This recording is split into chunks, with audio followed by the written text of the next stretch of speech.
Pause करें, जवाब समझिए।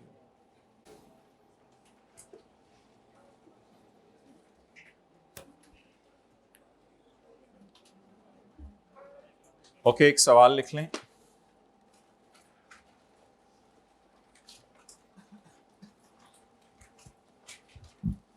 होमवर्क के सवाल हो गए थे?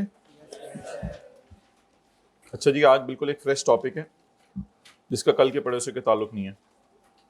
लीज का टॉपिक शुरू हो रहा है, इसलिए अब कुछ छुट्टी भी करने की जरूरत नहीं है।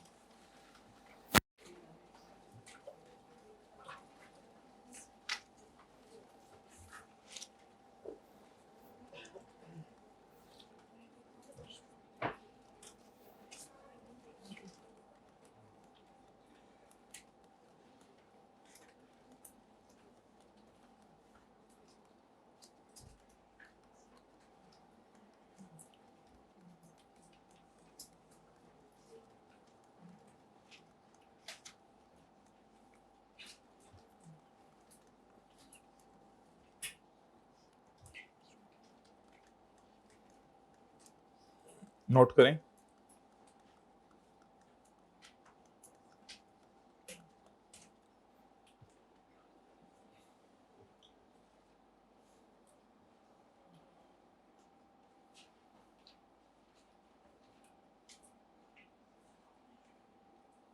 हाँ हाँ हाँ, तीनों क्लासों में इकट्ठे।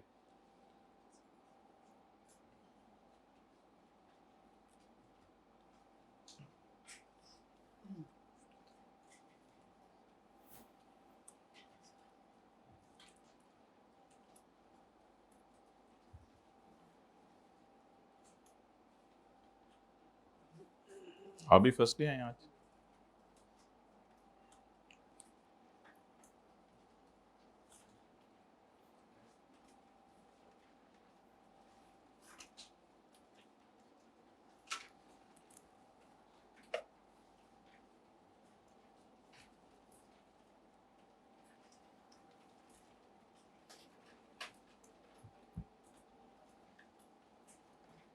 जी, कैलकुलेटर पकड़ के प्रेजेंट वैल्यू निकालें।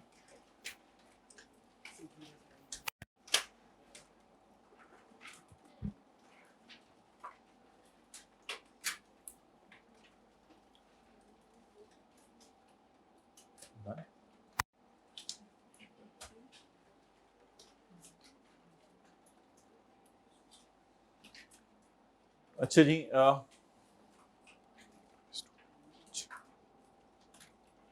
200 ईच लिखते हैं, यानी हर साल। तो 4 साल तक हर साल अगर 200 रुपया पे किया जाए तो आज इसकी प्रेजेंट वैल्यू क्या होगी?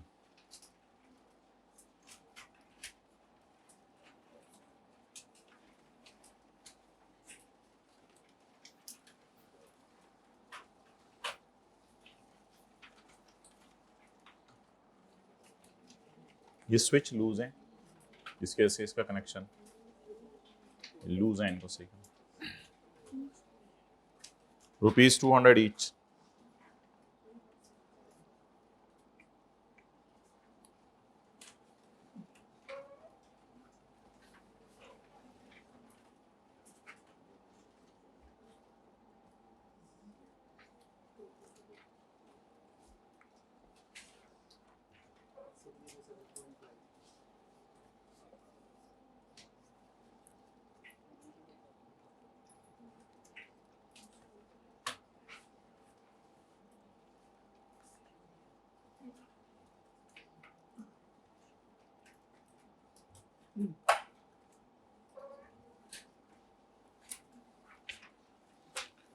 ओके, किसी को नोट्स ना मिले हो तीनों क्लासों में, हाथ खड़ा कर दें।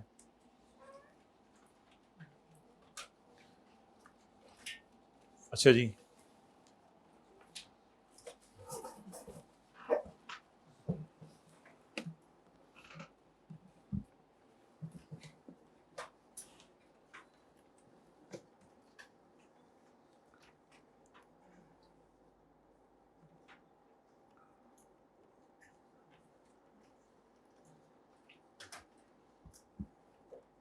₹200 इधर पे करना है, 200 इधर पे करना है, 200 इधर पे करना है और 200 इधर पे करना है।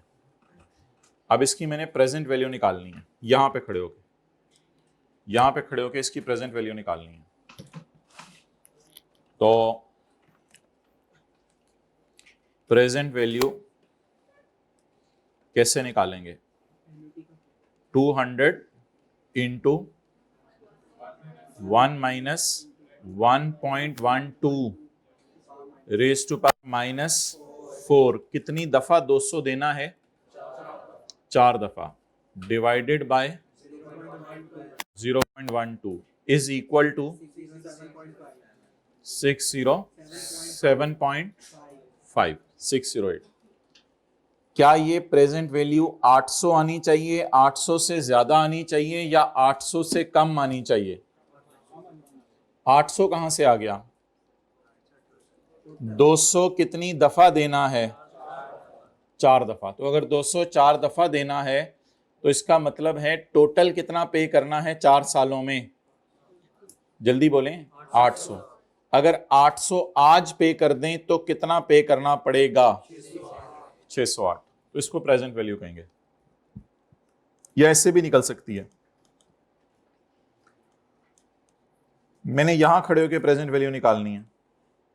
200 इंटू 1.12 रेज टू पावर -1। ये पहले वाले 200 को एक साल पीछे बुलाया, 200। अब इस वाले 200 को आवाज मारे, 200। आप खुद ही मेंटली प्रिपेयर हैं कि चौथे वाले के लिए इंशाल्लाह कैसी आवाज निकलनी है। अब वो वाले 200 को बुलाए, 200। अब आप लोग जो है वो कान बंद कर लें अपने।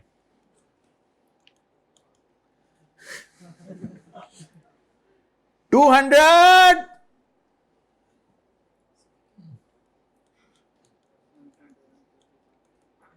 इज इक्वल टू, आ जाके वही जवाब आ गया। इस तरह भी लिख लें। प्रेजेंट वैल्यू निकालने के 2 तरीके।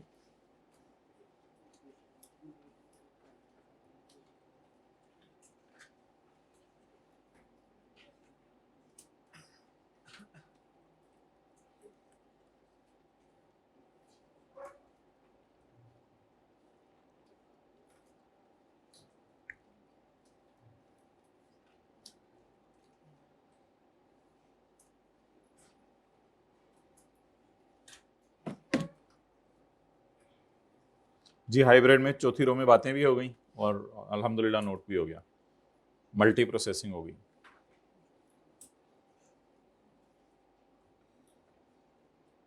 भाई ये पता कराओ, ये चेंज हो सकता है? ये पता नहीं क्यों पट्टी लगा दी है, तो मेरे से लिखा ही नहीं जा रहा। ये उन्होंने अपनी तरफ से कुछ अच्छा काम किया होगा, लेकिन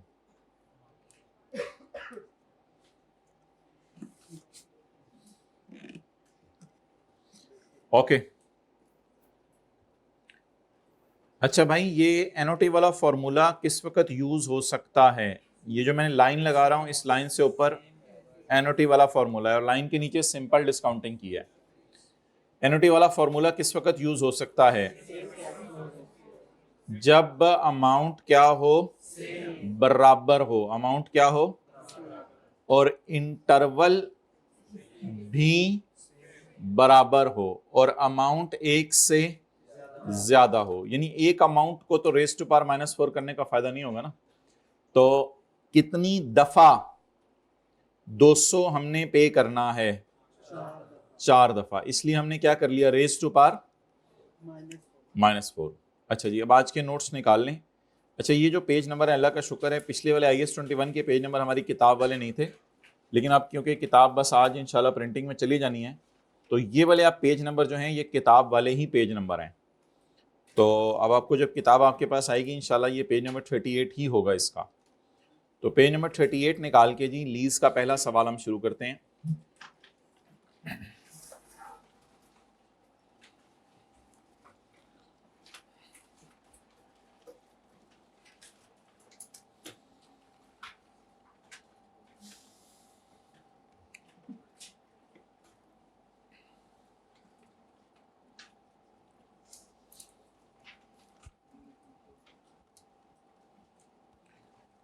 लीज में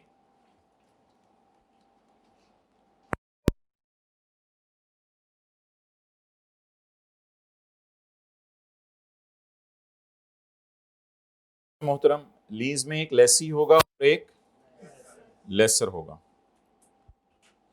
लेसर मिसाल के तौर पर बैंक है,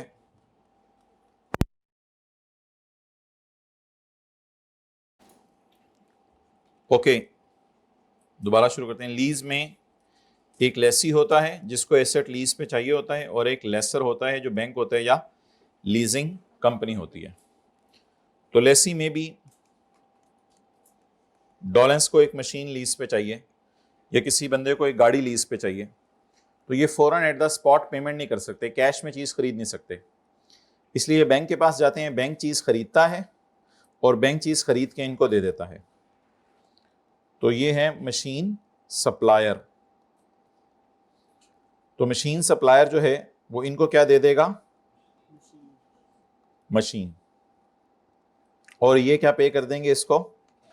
कैश। तो बैंक इनको कैश पे करके मशीन ले लेगा और फिर ये मशीन किसको हैंड ओवर कर देगा? लेसी को। तो ये अरेंजमेंट होगा। साइड पे होकर नोट कर लें। चलें सबके सामने ही कर लें।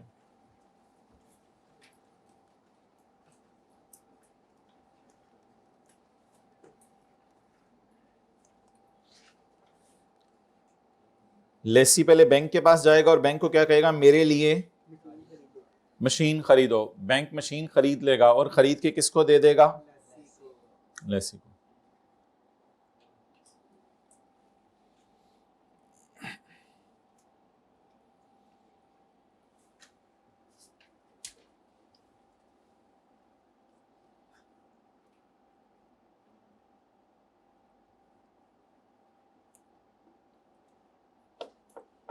जल्दी करें।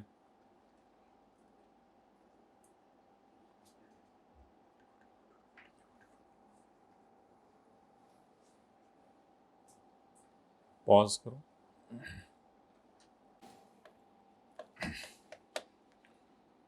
ओके।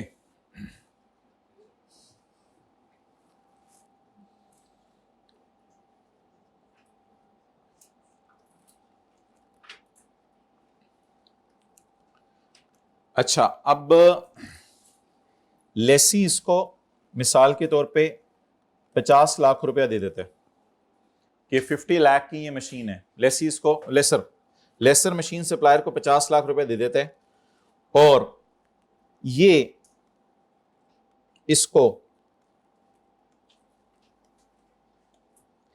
3 सालों में 20-20 लाख रुपया देता है। कुछ समझ आई बात की? ये इसको 3 सालों में 20-20 लाख रुपया देता है, यानी ईयर 1 में, ईयर 2 में और ईयर 3 में। तो 50 लाख रुपए की इसने मशीन खरीदी थी और खरीद के किसको हैंड ओवर कर दी थी? लेसी को हैंड ओवर कर दी थी। और लेसी अब इसको थोड़े थोड़े पैसे करके दे रहा है। पहले साल 20 लाख दे दिए, दूसरे साल 20 लाख दे दिए, तीसरे साल 20 लाख दे दिए। तो टोटल पैसे लेसर के पास कितने आ गए? बैंक के पास 60 लाख। कितने सालों में? 3 सालों में। और पहले साल के पहले दिन इसने कितने पैसे पे किए थे? तो 10 लाख इसकी इंटरेस्ट इनकम हो गई। किसकी इंटरेस्ट इनकम हो गई? बैंक की इंटरेस्ट इनकम हो गई, लेसर की इंटरेस्ट इनकम हो गई। मुझे क्यों देख रहे हैं note? 20-20 lakh.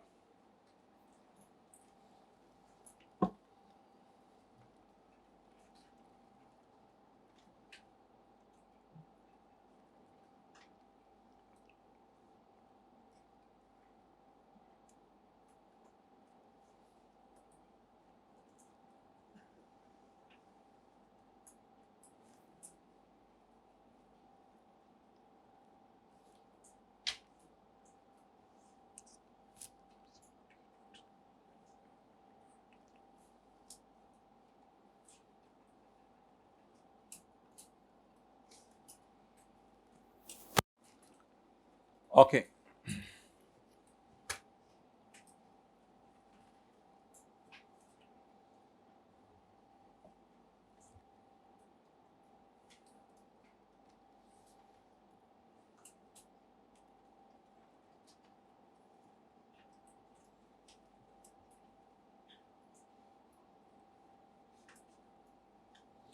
Question number 1, page 38.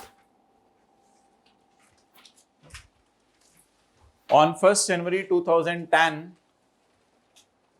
Homework के लिए तो मैं आपको पूरे नोट्स भेज दूंगा, तो वो आपके लिए इनफ होंगे, वहीं से आप पेज नंबर देख के होमवर्क कर लिया करेंगे और इंशाल्लाह अगले हफ्ते के मिड तक बुक भी आ जाएगी. On 1 January 2010, Mushtaba textile limited acquired a machine on lease from a bank.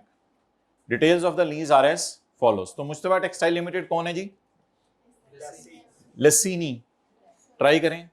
ले सी ल सीनी ले सी. Acquired a machine on lease from a bank. Bank कौन है? ले सर आ गए. Full stop. Details of the lease are as follows. अगर आज हम पैसे देके खरीदें तो मशीन नहीं है, ये मशीना है जो 412 मिलियन की मिलेगी. तो आज अगर इस मशीन को खरीदें पैसे देके तो कितने की मिलेगी? 412 मिलियन की. और लीज टर्म कितने साल है? 4 साल. इंस्टॉलमेंट्स कितनी हैं? 130. अब मुझे ये बता दें 130 मिलियन कितने साल तक देना है? 4 साल तक. 130 कितने साल तक देने? 4 साल तक. एरियर का क्या मतलब है? एरियर का क्या मतलब है? ठीक है. Ownership of asset will be transferred to lessee at the end of lease term. एक ये सवाल अराइज हो सकता है कि चौथे साल के एंड पे इस मशीन का क्या करना है. तो चौथे साल के एंड पे इस मशीन का क्या करना है? हमने जाके बैंक को वापस कर देनी है या हमारे नाम मुफ्त की ट्रांसफर हो जाएगी?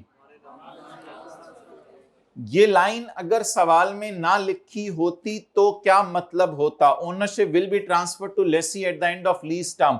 What is lease term? कितने साल के लिए मैंने किराया देना है? अगर ये 0.4 ना लिखा होता तो हाथ खड़ा करके बताएं फिर हम क्या समझते. 0.4 ना लिखा होता, जी बताएं क्या समझते? जी बिल्कुल.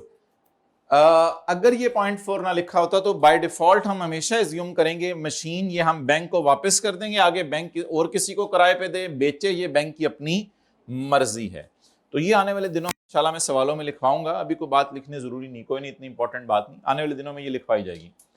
तो असल में बच्चे ये समझते हैं कि लीज का मतलब ये होता है कि ये चीज की मैंने 4 साल किराया दे दिया तो ये चीज हमेशा के लिए मेरी बन गई. It is not so. ऐसा नहीं है. बस आपने 4 साल का किराया दिया बैंक को, ये 4 साल के लिए आपकी बनी है और अब आप बाउंड हैं कि चौथे साल के एंड पे ये किसको वापस कराएं?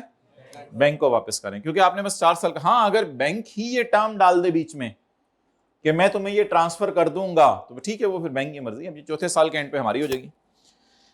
The interest rate implicit in the lease is 10%. जो इंटरेस्ट रेट छुपा हुआ है इस लीज में बैंक ने हमसे लेना चाहा है, दैट इज 10%. चलें जी, अब सफा निकाल लें फ्रेश रजिस्टर का और इसकी डिस्कशन शुरू करते हैं.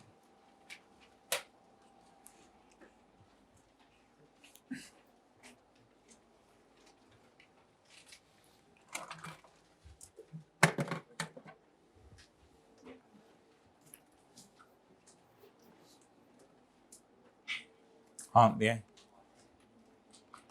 पॉज करना, पॉज करके देना. ओके जी, वर्किंग 1 हमारी क्या हुआ करेगी?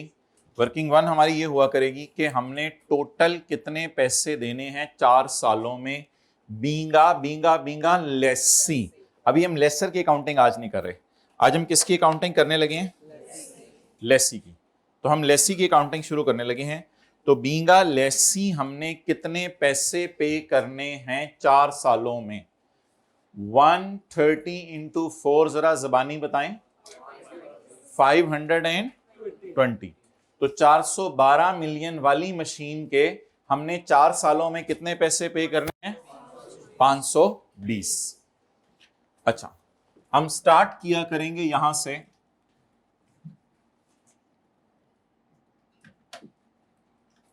Lease payments. जी कितने, एक पेमेंट कितने की है? 130 मल्टीप्लाइड बाय 5 20।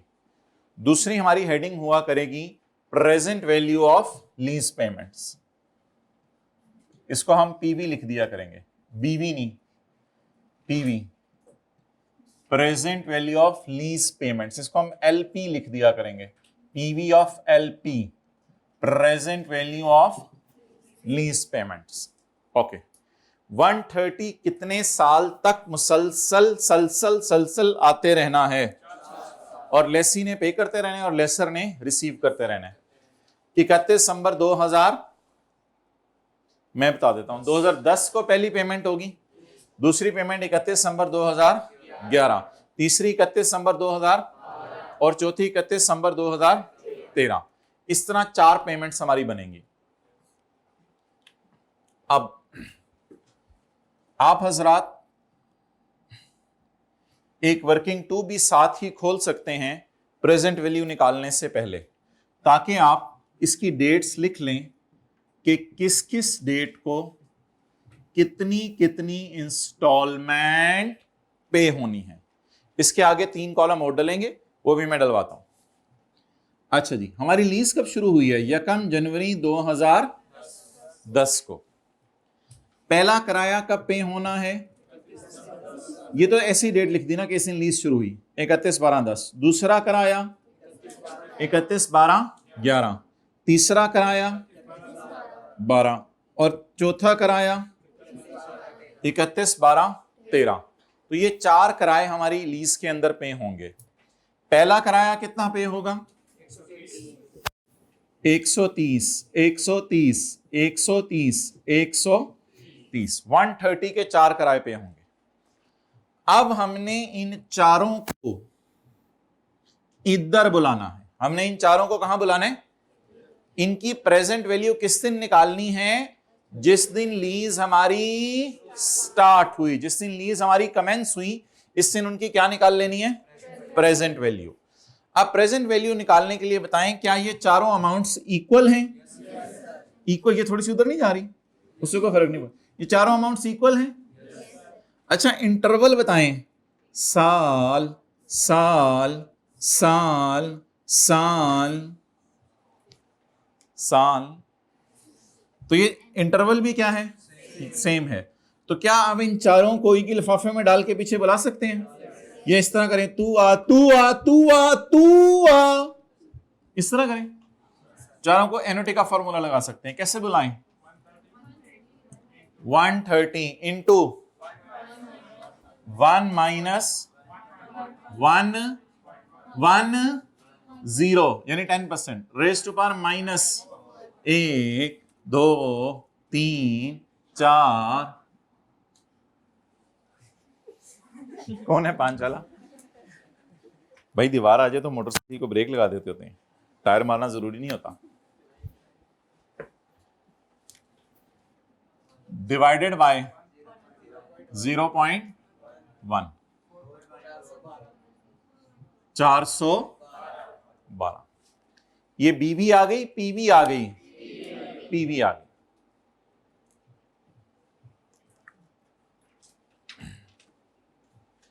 आ गई सबकी, आ गई। कैलकुलेटर पे देख लें, इज इक्वल टू का बटन दबा के। आ रही है? आ गई या आ रही है? पहले डिसाइड कर लें। आ गई है। ओके, अब ये वाला लाइन डालने की जरूरत नहीं है, लेकिन मुझे बताएं 520 मैंने किराया देना है, लेकिन अगर आज पैसे दे देता तो कितने देने थे? 412। तो मुझे बताएं अब कितने में, आज अगर मेरे पास पैसे होते तो मैं 412 दे देता, लेकिन मैं कितने दे रहा हूं? कितने ज्यादा दे रहा हूं? 108 इंटरेस्ट की मद में दे रहे हैं, 108 इंटरेस्ट की मद में दे रहे हैं।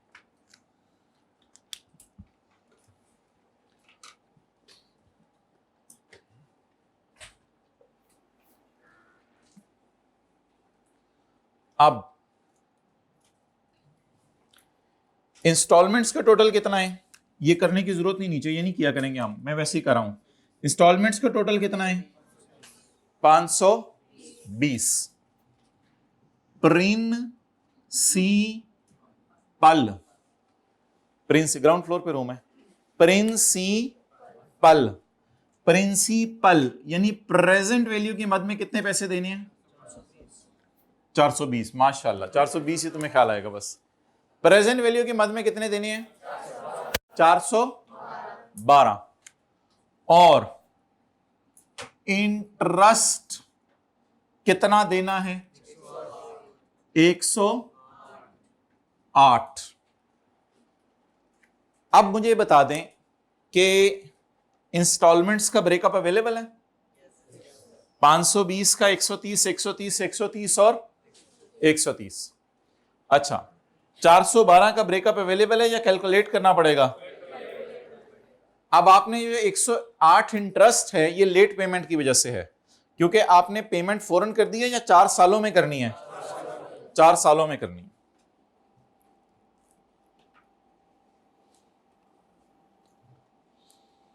एक, दो, तीन, 4, 2010, 11, 12, 13। पहली पेमेंट कब है? कितने रुपए?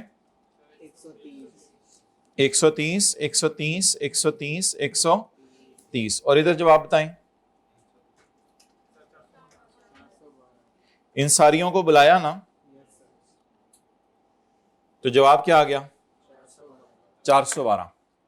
अब 412 आज दे देते, लेकिन वो नहीं थे, इस वजह से 4 सालों में कितने दे रहे हैं? 130 4 दफा। अब हम स्टार्ट किया करेंगे एक फिगर से जिसका हम नाम रखा करेंगे बैलेंस, यानी ये प्रिंसिपल की मद में बैलेंस होगा। What is total payment? What is principal? 412। What is interest? तो इस ये जो फिगर है ना, जिसको पीवी कहते हैं, क्या कहते हैं इसको? पीवी। पीवी को इधर लिख दिया करेंगे, पीवी को, पीवी को, किसको?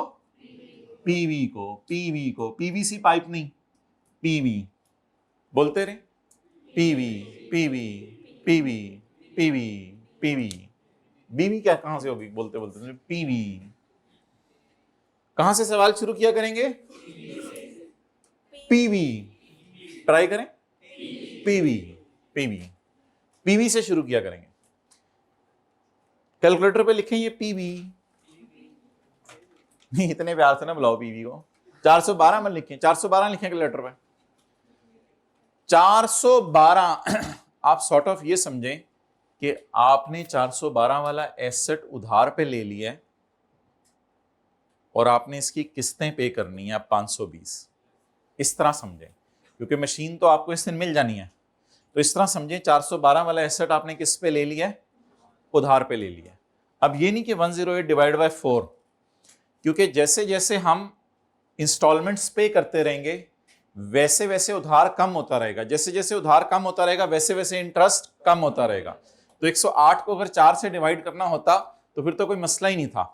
तो मुझे बता दें स्टार्ट कहां से किया करेंगे? पीवी, पीवी स्टार्ट कहां से किया करेंगे? पीवी से। अच्छा, पीवी के ऊपर आप रेट लगाएं इंटरेस्ट का, इंटरेस्ट का रेट लगाएं पीवी के ऊपर। 412 ज़रब 10%, 41.2। अगर आप मुझे इजाजत दें तो इसको हम रुपीज में पॉइंट्स के आगे डिजिट यूज नहीं करते, हम गुंजाइश है थोड़ी बहुत ही, चलें पॉइंट्स के आगे डिजिट यूज नहीं करते, तो इसको मैं क्या लिख लूं फिर? 41। 412 वाली गाड़ी या 412 वाली मशीन 1 साल मैंने इस्तेमाल की और मैंने कोई किराया पे नहीं किया, उल्टा साल के एंड पे किराया पे किया। तो कितना अरसा मैं उधार वाली चीज इस्तेमाल करता रहा? 1 साल पर इंटरेस्ट कितना बना? लेकिन मैं पे करके आ रहा हूं 130, तो बाकी किस मद में पे कर रहा हूं? इन विच रिस्पेक्ट? प्रिंसिपल की मद में। मुझे बता दें कितना अरसा आउटस्टैंड रहा? IAS 23 में आप देखते थे लोन आउटस्टैंड रहा, कितना अरसा ये गाड़ी में मशीन में इस्तेमाल करता रहा? 1 साल। 1 साल तक साल के दरमियान में कहीं पेमेंट की? जब मैंने साल के दरमियान में कहीं पेमेंट नहीं की तो व्हाट डज इट मीन? इस बात का मतलब क्या? इस बात का मतलब ये कि मैंने साल के एंड पे पेमेंट की है। तो 1 साल मैंने उधार इस्तेमाल किया, उसमें मेरा इंटरेस्ट बनता है 41। तो मुझे बता दें प्रिंसिपल की मद में मैंने कितना पे किया, बैलेंसिंग 130 माइनस 14 89। अब प्रिंसिपल है कितना, 412। तो यहां से पकड़ें 412 प्रिंसिपल है, प्रिंसिपल में से कितना पे कर दिया, तो 412 को लिखा करेंगे कैलकुलेटर पे, तरतीब देख लें दोबारा, 412 से स्टार्ट कर दिया करेंगे। 412 का वाली चीज कितना अरसा इस्तेमाल की और 1 रुपया पे नहीं किया, बल्कि साल के एंड पे पे किया, पूरा 1 साल 1 रुपया पे नहीं किया, तो 412 पे इंटरेस्ट बना 41 और 130 माइनस 41 89 किस मद में पे कर दिया, 412 माइनस 89 323। जैसे जैसे उधार वापस करते रहेंगे वैसे वैसे प्रिंसिपल कम होता रहेगा, जैसे जैसे उधार वापस करते रहेंगे वैसे वैसे प्रिंसिपल कम होता रहेगा। अब आप 323 पर 10% ज़बानी लगाएं, 32.3, इसको राउंड करें 32.3 को 32। ये क्यों इंटरेस्ट कम हो गया है, क्योंकि कुछ उधार आप पिछले साल के एंड पे वापस कर चुके हैं। अब आपने 323 का उधार इस्तेमाल किया और 323 का उधार कितना अरसा इस्तेमाल किया, 1 साल इस्तेमाल किया, तो उस पे बन गया 32। लेकिन आपने पेमेंट बहुत ज्यादा करा है 1, तो बाकी गाड़ी की प्रिंसिपल प्राइस पे कर रहे हैं, वो कितनी 98 एंड सो ऑन।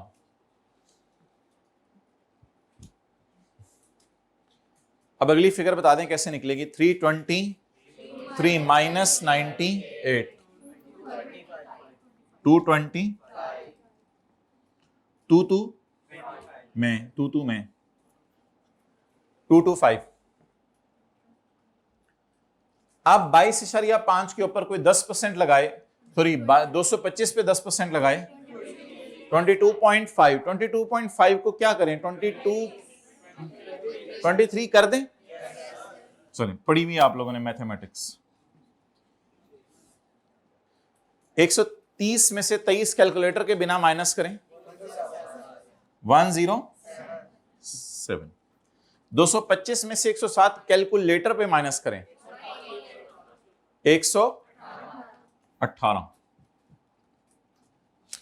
118 के ऊपर आप 10% लगाएं 12 जी 118 that's nice 118 माइनस 118 माने। अब इनके ये टोटल्स करने की जरूरत नहीं है, इसको देख लें थोड़ी देर।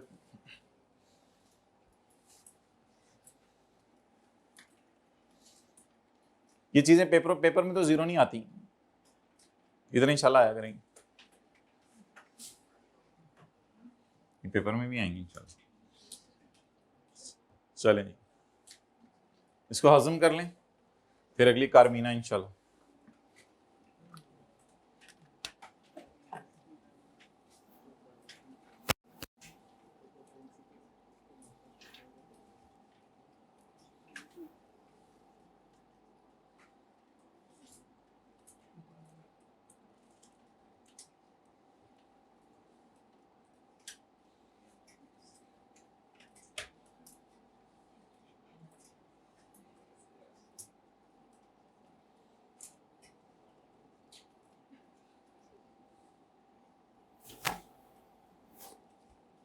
ठीक है, हाइब्रिड वालों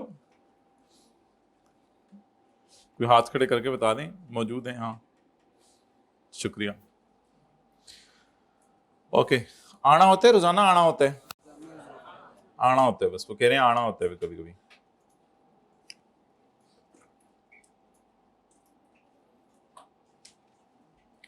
ओके, अब जर्नल एंट्रीज की तरफ मूव करते हैं। अच्छा, अब एक सवाल ये है जो कि अक्सर जहनों में आया करेगा, आपको पता है जहन तो दीवाना है, मस्ताना है, कभी कहीं चला जाता है कभी कहीं चला जाता है, कि ये जो आपने पीवी कड्डी है कैलकुलेट किया ये पीवी? क्या ये पीवी हमेशा एसेट की फेयर वैल्यू के बराबर आया करेगी या नहीं आया करेगी? मुझे बता लेने दें, या आप लोग अपना बैच लगवा लें शाम को। अभी एक चीज बताई जा रही है वो भी नहीं सुननी है अपनी इधर।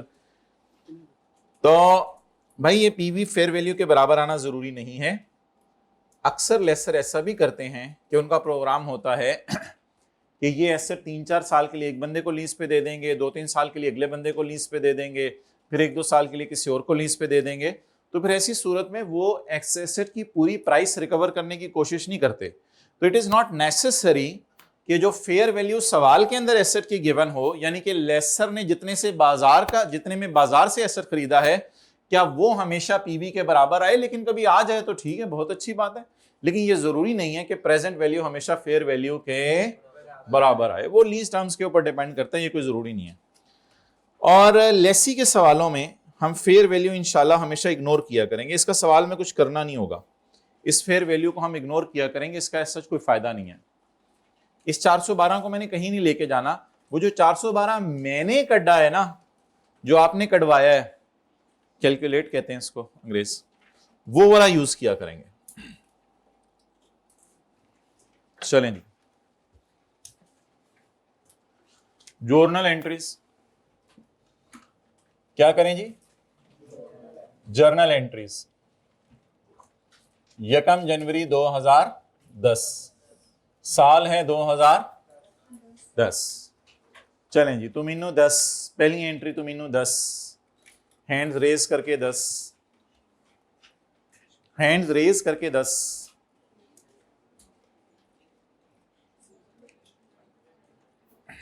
ओके, ये जो 412 है इसकी पहली एंट्री किया करेंगे यहीं से उठा के।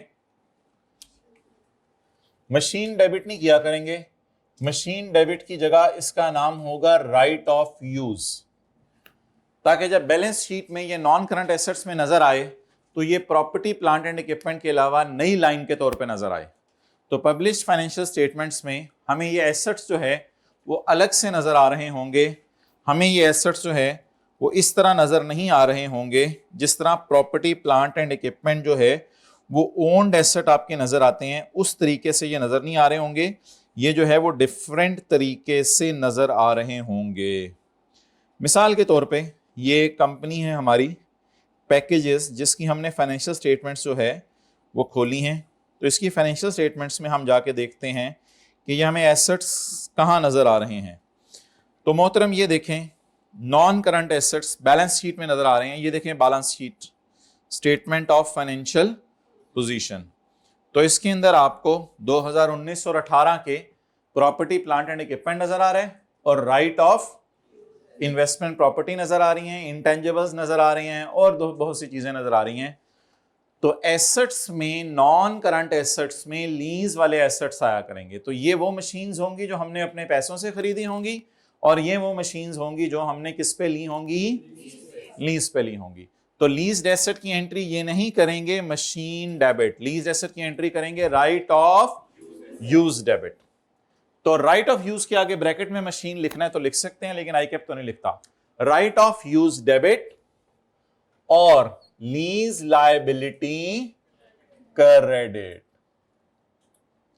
पैसे उधार पे लेते हैं बैंक से तो एंट्री करते हैं कैश डेबिट लोन क्रेडिट, और एसेट उधार पे लेते हैं तो क्या एंट्री करते हैं? Right of use debit. Cash की जगह मशीन आ रही है, right of use debit. Loan liability या लीज लायबिलिटी? ये लोन लायबिलिटी होती है, इसको कहते हैं cash debit loan liability credit, और इसको क्या कहते हैं? Lease liability. तो ये पहली एंट्री है, right of use debit lease liability credit. करें जी इसको 412 से। डस्टर किधर है?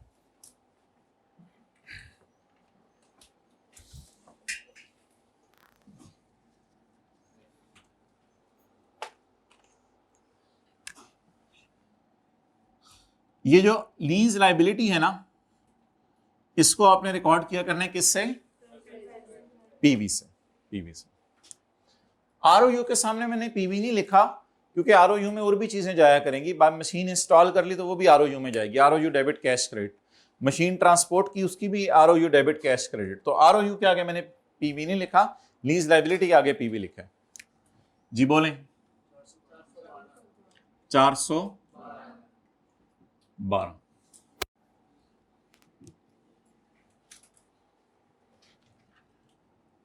चलें जी, 31/12/10 बताएं जी, अब क्या एंट्री करेंगे? 31/12/10 कैश आ जा ज ज हम लेसी है ना, उंगली निकाल लें मुझसे। आ जा जा कैश ज ज ज जा कैश क्रेडिट। ये 412 है ना, इन चारों का टोटल 412। इस 412 को कहां डाला है? लाइबिलिटी अकाउंट में। इस 412 को कहां डाला है? तो लाइबिलिटी बढ़ गई या लाइबिलिटी कम हो गई? लाइबिलिटी कम होकर 323 पे गिर गई। क्रिएट कितने से हुई थी? कम कितने से हो गई? 89 से। तो कैश आया या गया? जब लेसी ने कैश दिया बैंक को तो लेसी के ऊपर बोझ कम हो गया पैसे देने का। कैश डेबिट, जैसे लोन की किस्त वापस होती थी, cash credit, lease liability debit. तो लीज लाया बिली टी डेबिट कितने से? 89 से। और इंटरेस्ट एक्सपेंस डेबिट कितने से? 41 से। फाइनेंस कॉस्ट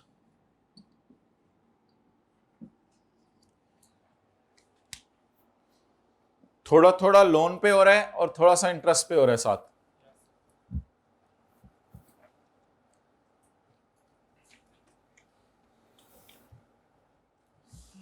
आखिरी आंतरी हमारे साल की 31 दिसंबर 2010, आखिरी एंट्री हमारे साल की। Depreciation debit, depreciation debit, accumulated depreciation credit. ये इसी में से अकामुलेटेड राइट ऑफ यूज में से काम होगी। Depreciation debit, accumulated depreciation credit. So what is the cost appearing in right of use asset? 412। ये यहां से उठानी है, ये चीज मेरे अजीज, ये 412 यहां से उठानी है। और लीज टर्म कितने साल है? 4 साल। 412 डिवाइडेड बाय 4 बोलें तो 103। चलें जी, अगले साल की आंतरियां कर दें।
चलें जी, उठ जाएं।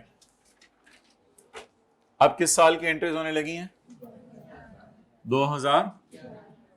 अगर मैं आमने सामने करूं तो फिर दोबारा एसेट लीज पे लेंगे तो इसके सामने और कोई एंट्री इस साल नहीं बनती, क्योंकि एसेट दोबारा लीज पे नहीं लिया। तो आमने सामने करना कोई जरूरी नहीं है, वैसे ही बता रहा हूं। इसके बाद 31/12/11 कैश क्रेडिट कितने से? 130 से। कितना उधार था? 320। कितना दे दिया? अच्छा ये देखें, ये 323 इन तीनों का टोटल होगा, याद रखिएगा। 412, हाँ 412 ये सारी चीजें। 412 में से 9 पे कर दिया, कितना बच गया? अब इन सबको जमा करेंगे। 225 देने वाला रह गया था, इन दोनों को टोटल 200। 118 देने वाला रह गया था, ये 118 दे दिया। तो 412 माइनस 89, 323 की लायबिलिटी थी। लेकिन अब जो प्रिंसिपल है उसकी मद में कितने दिए? 98।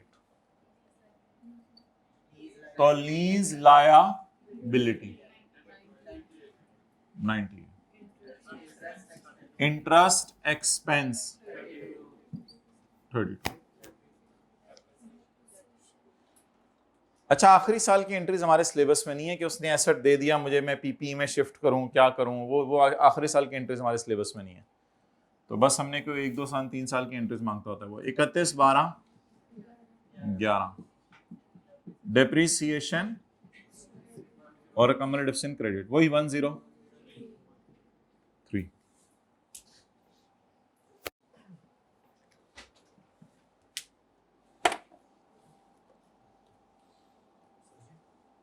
जी डेप्रिसिएशन जब भी लीज पे एसेट लेंगे आप उसको डेप्रिशिएट करेंगे। हाँ हाँ हाँ हाँ हाँ हाँ जी जी जी जी जी।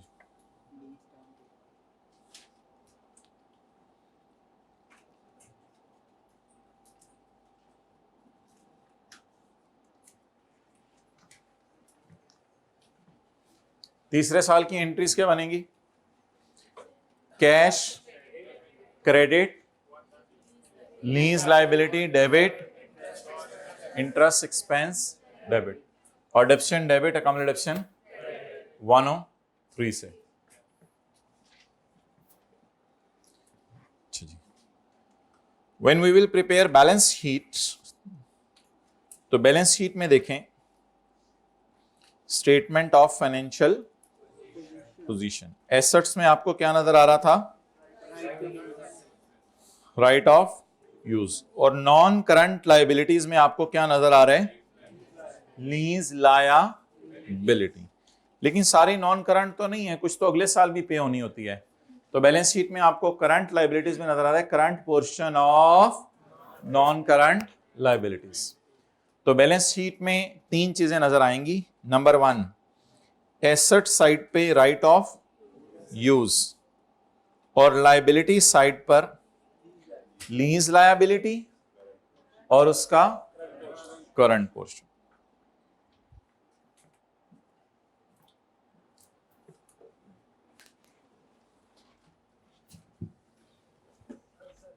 हाँ अच्छा बात सुनी, वर्किंग 1 2 ना मिटाएंगे इंशाल्लाह। मेरे को पता नहीं क्या हो गया, इंशाल्लाह। 100 रुपए नहीं है, मेरा नहीं ख्याल है। वो कह रहे अल्लाह दें।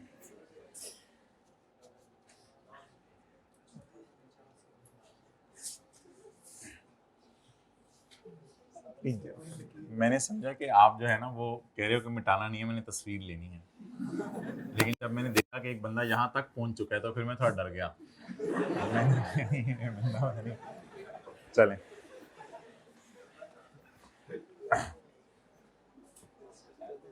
Okay.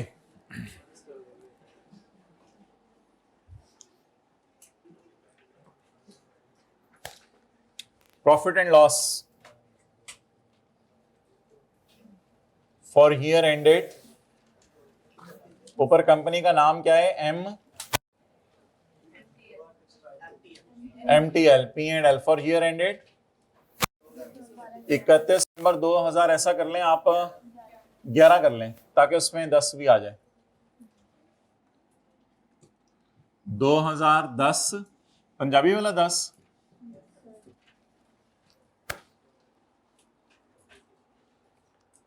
Okay. Depreciation expense calculate करें या कैलकुलेट कर चुके हैं? जी नहीं, हो सकता है पेपर में डायरेक्ट P&L मांग ले, इसलिए हम यहां कैलकुलेट करना सीखेंगे ताकि हमें डायरेक्ट अगर P&L मांगे तो फिर हम एंट्रीज करके ना लाएं। इसलिए डेप्रिसिएशन किस पे चार्ज होगी? ROU डेबिट और लीज लाइबिलिटी क्रेडिट। कितने से की थी? 412 से। 412 बटा 4 is equal to 103। Interest expense, finance cost जिसे कहते हैं, इंटरेस्ट एक्सपेंस। ओके,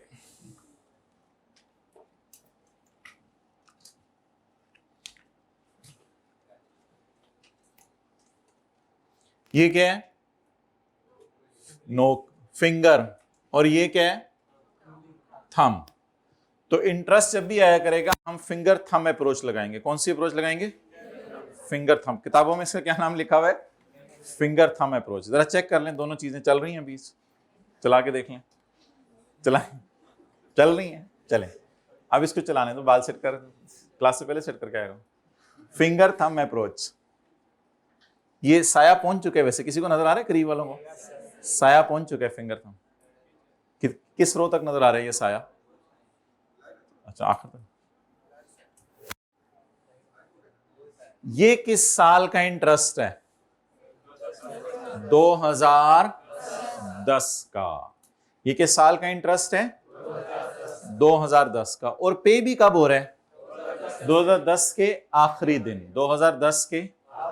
ये किस साल का इंटरेस्ट है? 12 12 12 12 12 12। नहीं, ये तो 12 ऊपर लिखा हुआ है। अरसा देखे ना, अरसा कवर कर रहा है। ये फीलिंग आ रही है? ये अरसा कवर कर रहा है। ये क्या कर रहा है? अरसा कवर कर रहा है। तो इंटरेस्ट का ताल्लुक पीरियड से है जो अरसा कवर कर रहा है, इसका ताल्लुक किसी डेट से नहीं है।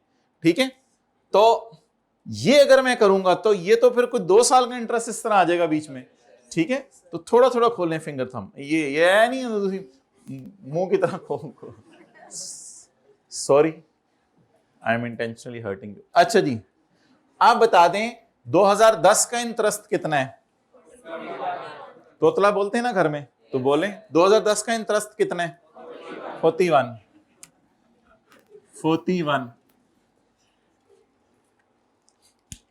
Okay, next.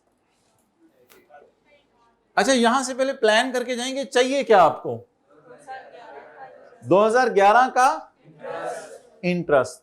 तो यहां प्लान करके जाएं, 2011 का इंटरेस्ट चाहिए। फिंगर थंब को तैयार रखें। 2011 का इंटरेस्ट, 2011 का इंटरेस्ट, 2011 का इंटरेस्ट, 2011 का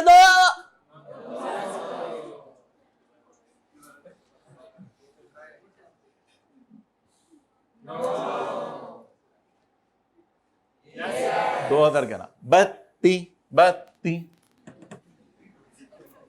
ओके, 32। ठीक है, साइड पर नोट कर लें, फिर आगे बैलेंस शीट बनाते हैं। साइड पे ही है। ओके,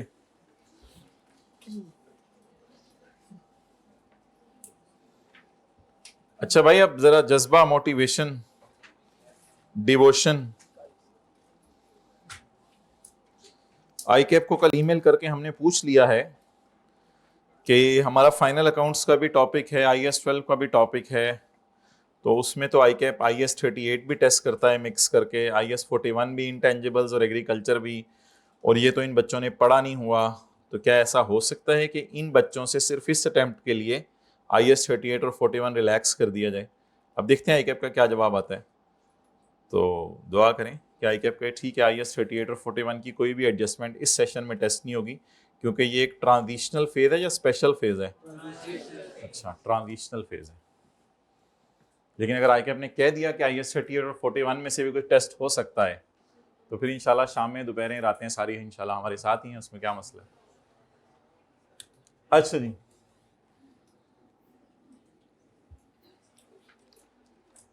नेक्स्ट जी, MTL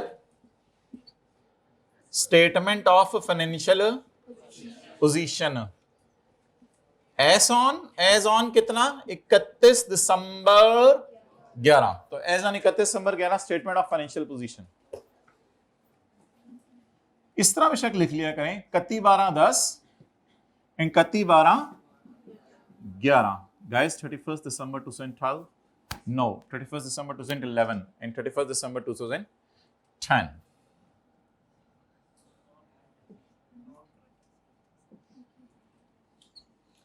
NCA, no company in Antarctica, no non-current assets, non-current assets। इस शुरू के दिनों में ना एब्रीवेशंस यूज करते हैं, फिर जब हमें आदत पड़ जाती है फिर कहते हैं पेपर में तो उन लोगों ने पूरा लिखना है।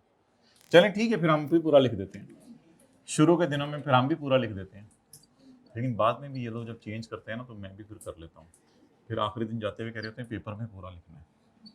अभी ROU लिखेंगे, मुझे लग रहा है, देखा ROU लिख दिया, मुझे कहेंगे पेपर में राइट ऑफ यूज लिखना।